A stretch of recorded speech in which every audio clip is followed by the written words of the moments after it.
Hey everybody, this is Minion Soldier and this is the Piracy Show. Now, on today's show, we're going to talk about the Super Hornet in a little bit, but first I want to talk about the Buccaneer, because the Buccaneer was just unveiled yesterday, and the Buccaneer actually provides a perfect segue into why the Super Hornet is so good. So, we're going to start off with the Buccaneer. Now, here we go, Buccaneer up on screen. Now, first off, when you look at it, it does have, kind of a beat up, cobbled together look to it.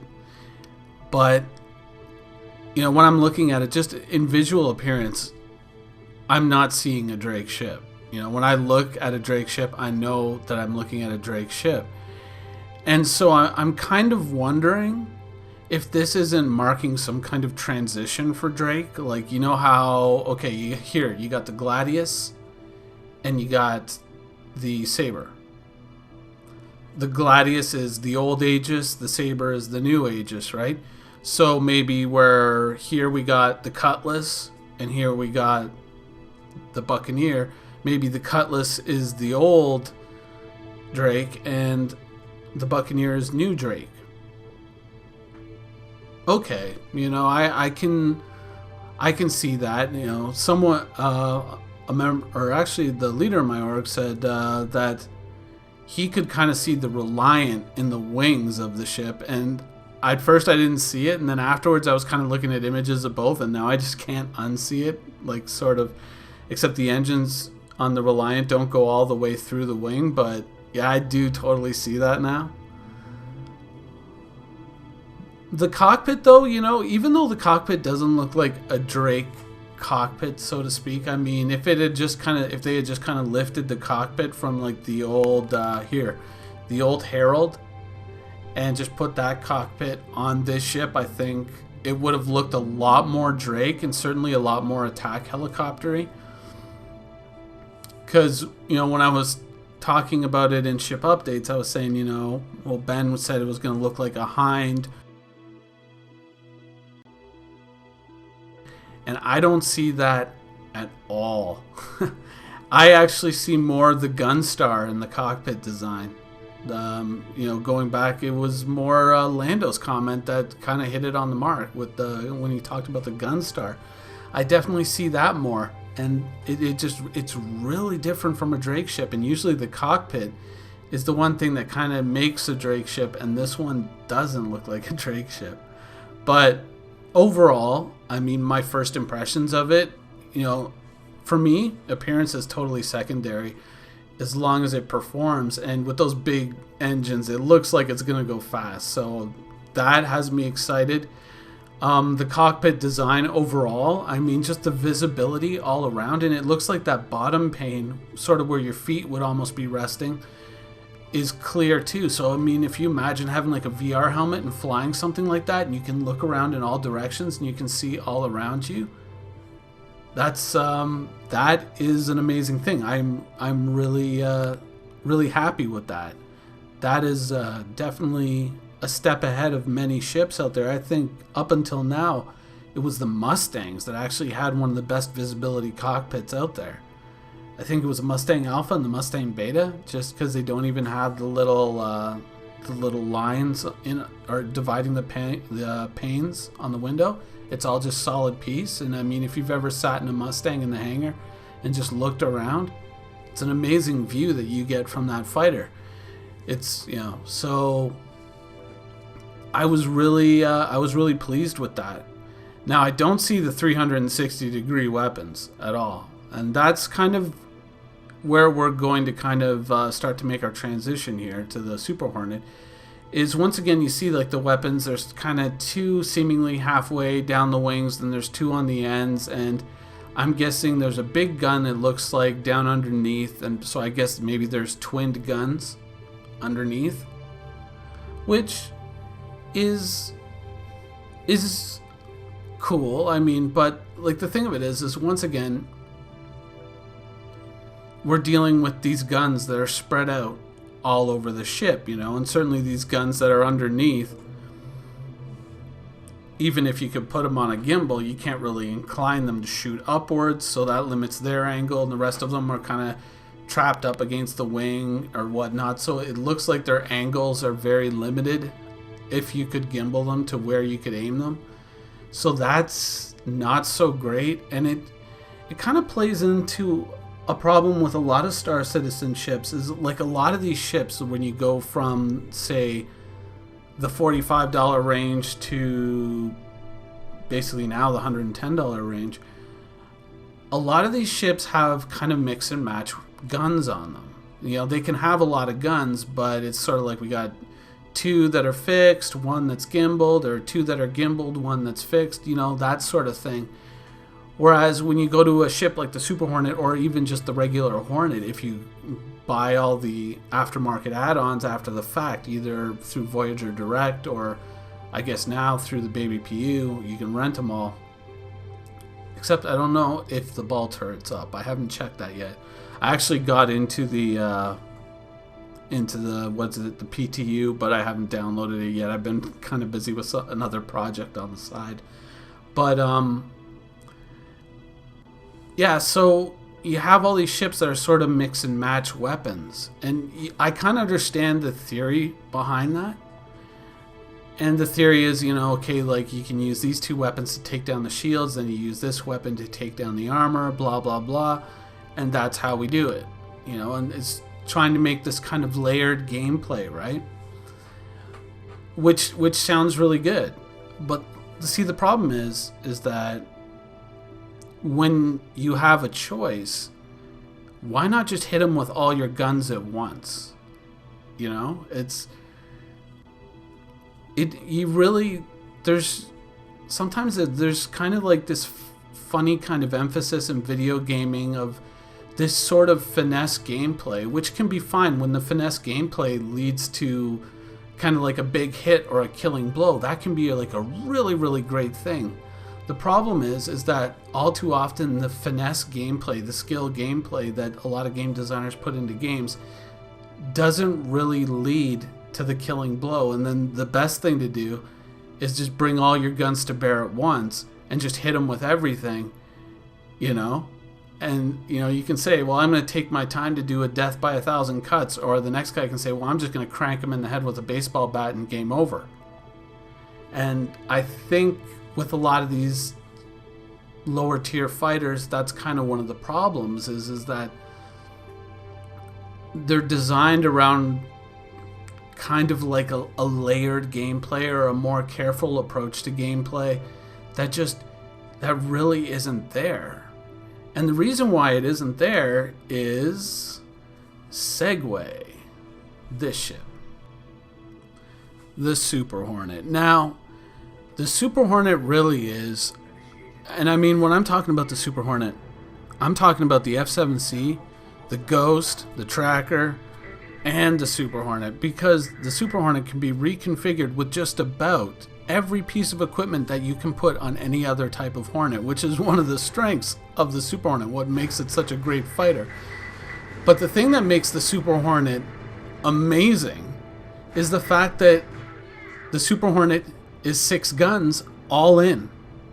They're all gimbaled. They're all, in a way, perfectly placed to be gimbaled weapons because they're all at the different points, 2 up top, 2 underneath, and 2 out at the far ends of the wings. It's perfect for gimbaled weapons. The Super Hornet really is just an amazing fighter, and it's just amazingly well designed. And of course it is, because it's the flagship fighter of the UEE.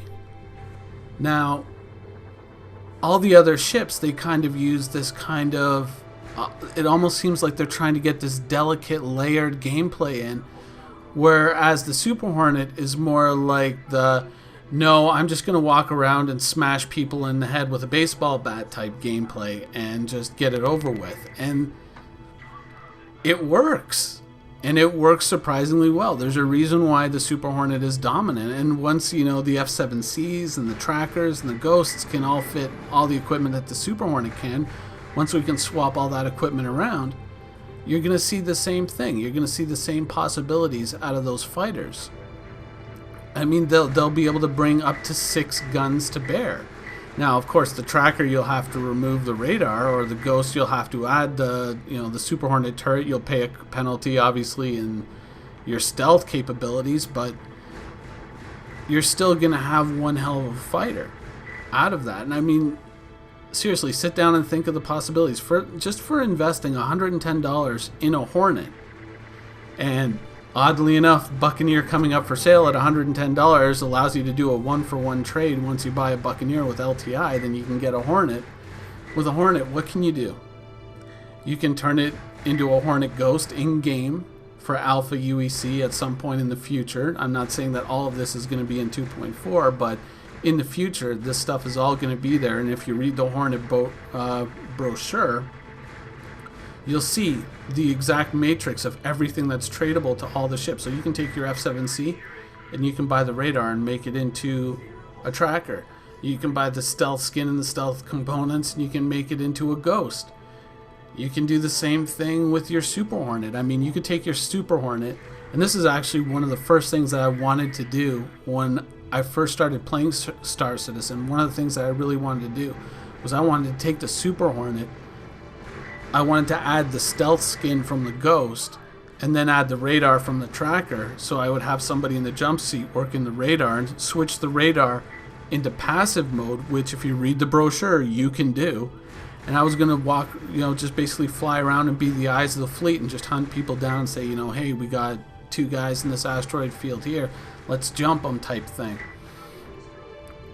And with the Hornet, you can just do all of that stuff. I mean, there's just so many different ways to configure it. And then on top of it, you add the fact that, you're firing with 6 guns and you're just pulverizing shit. And the ship is designed around that. That's why the Super Hornet is such a dominant fighter, because it doesn't mince words. It's not half-assed. It's all about kicking ass, and it's all about having options, and that's what makes the Super Hornet and the Hornet, the Ghost, the Tracker, that's what makes these ships amazing.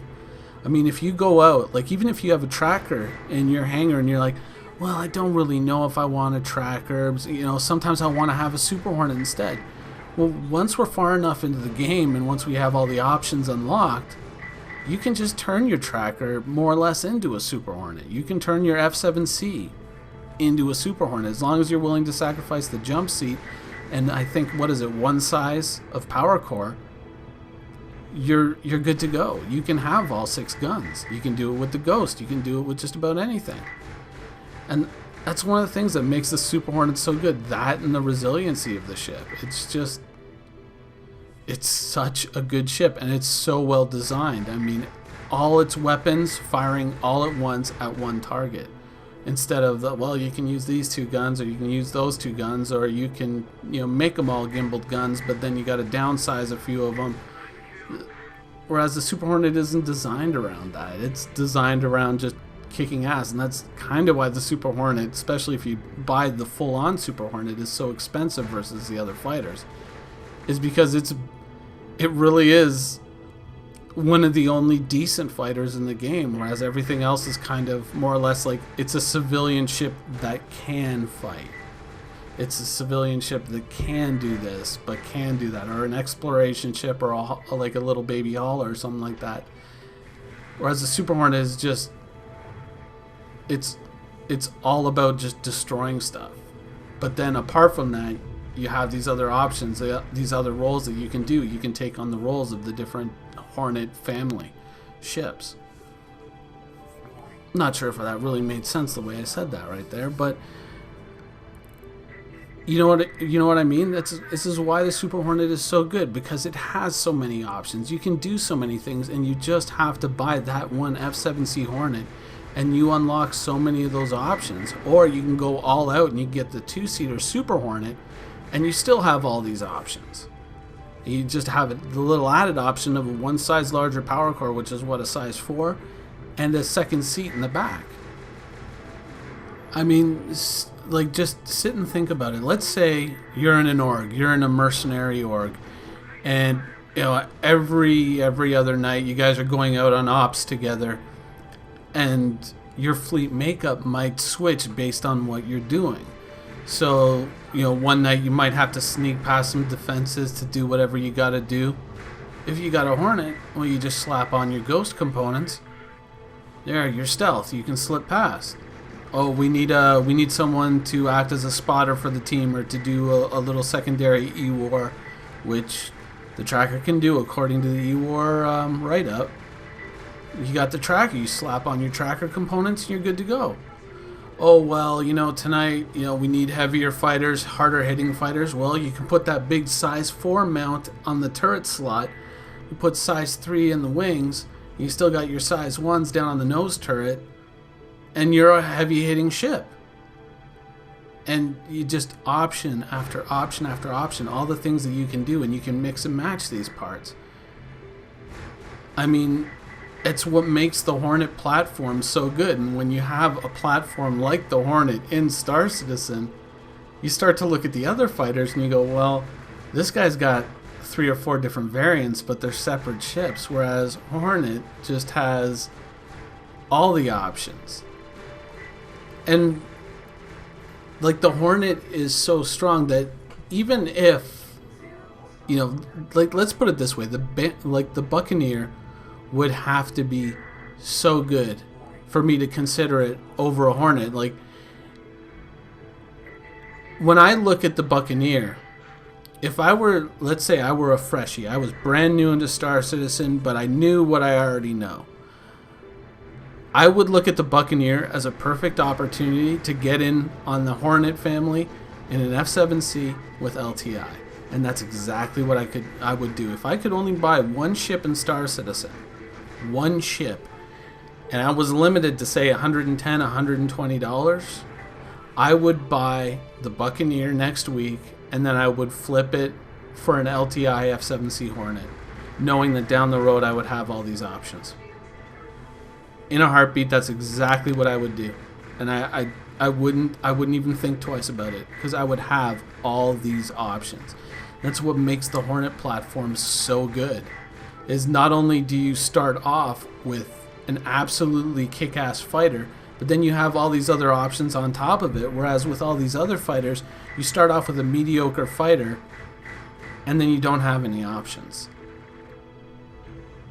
And I mean, the Hornet just isn't dominant in terms of being a fighter. It's dominant in terms of all the options that you have. Remember, all the other ships, it's a variant. You got to get another ship to do the other stuff. Whereas with the Hornet, you can just mix and match whatever you want, and you got a kick-ass fighter to start. So you just can't go wrong with the Hornet. And so, like, unless the Buccaneer is something like strikingly good, like let's say there's twin size 4s underneath the cockpit, because you kind of get the hint of one of the guns underneath where the pilot's sitting. If maybe there's like a twin set of size 4s there, my advice would even be with the Buccaneer being there, unless you're like buying the Buccaneer because you're a collector, or you're buying it strictly for looks because for whatever reason the Buccaneer just speaks to you. I would look at the Buccaneer and I would just be like, well, unless it's got something really striking and really, really good about it, and we'll see next Friday, I would look at the Buccaneer as a golden opportunity to get in on the Hornet family with an LTI F7C Hornet. Anyways, that's the show for this week. I hope you enjoyed it. Quantum travel initiated.